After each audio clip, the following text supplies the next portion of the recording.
There's a certain kind of media that we're drawn to, not because we understand it, but because we don't. Whether it be finance dramas like Industry or The Big Short, to medical dramas like Grey's Anatomy and law shows like Suits, people love what they don't understand, and that's what I want to talk about in today's video. My first claim is that people confuse confusion as cultural prestige. Certain professions like being a doctor or a lawyer or an investment banker, they hold a high regard in society. Subsequently, these roles get put on a pedestal, and so do the people who do them. There's a certain mystique around the way that they live, the way that they talk, and with that mystique there becomes a bit of a knowledge gap between the average person and those roles. People have these assumptions about people in these top levels of society, their intelligence, their authority. And given how opaque the upper levels of society are to the average Joe, watching these shows feels like a way in, a way to feel connected to it all. The other thing what really helps is that you don't really need to understand it all.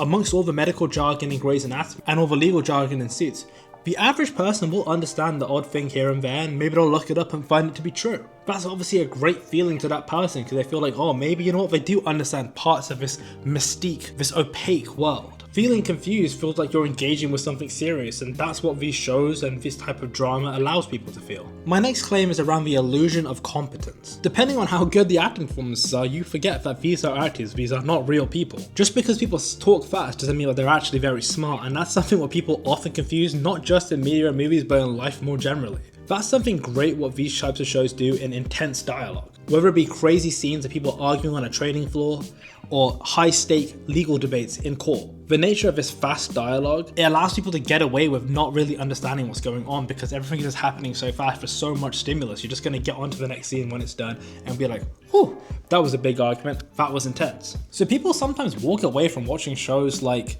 Industry feeling, wow, you know what, maybe I understand investment banking a little bit better. No, you don't understand it any better. It was just that people spoke really fast, shouted for a bit about some complicated things, and maybe used some long words along the way to make you feel smarter than you are. And that goes on to my next point, why words feel important. It's really easy to pull technical language and throw it into these shows, and then with some subtext and some context starting to understand these contextual languages, understanding what a short is. It's really clever how The Big Short had different scenes in between explaining some of the more abstract, complicated structures, like how they use Margot Robbie to explain what a synthetic CDO is. The point isn't that now you understand a synthetic CDO, is that you maybe understand a really small part of it, or you maybe could try to replicate word for word what the actress said.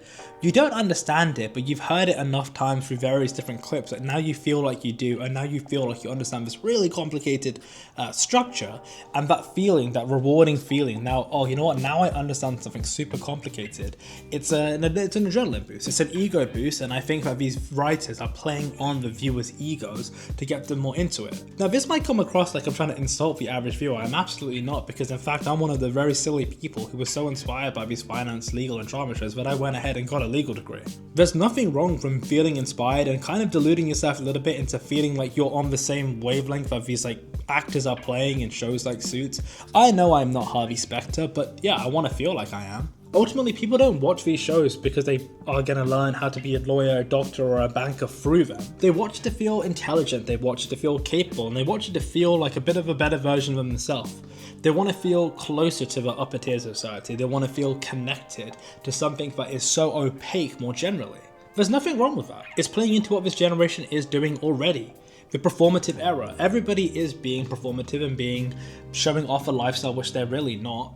It's why we have the wave of Instagram finance gurus selling their courses. But it's not just that, it's why we have the wave of different people on social media selling fitness courses and health courses and diet advice. Most of these people aren't doctors or lawyers or bankers or have no real experience. Yet in an era of just feeling performative to provide status, real qualifications start to mean less and less. Which is why these shows are getting more and more popular. Fundamentally, do I think there's something wrong with this and this has negative consequences for society more broadly? Yeah, probably. I mean, at the end of the day, there is a lot of people, as I'm saying, taking advantage of naivety of the modern world by showing off status through maybe flaunts of wealth and rented cars to justify them as a financial advisor and then put people in bad spots. I mean, there's a massive rise of crypto rug pulling pump and dumps, and there's also just really bad health advice given.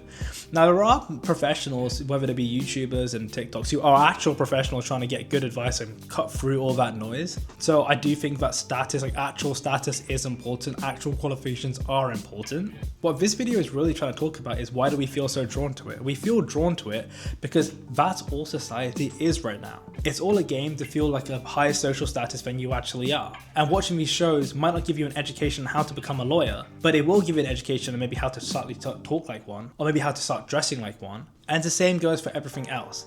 The closer you can get to the rich life, the high net worth life, the more you want to do it. I feel like this video is making me sound like a grumpy old guy who's saying like the children are just trying to show off their money and they don't want to work hard anymore, and that's not what I'm trying to say. There's nothing wrong with watching things and feeling inspired to go on and do those things.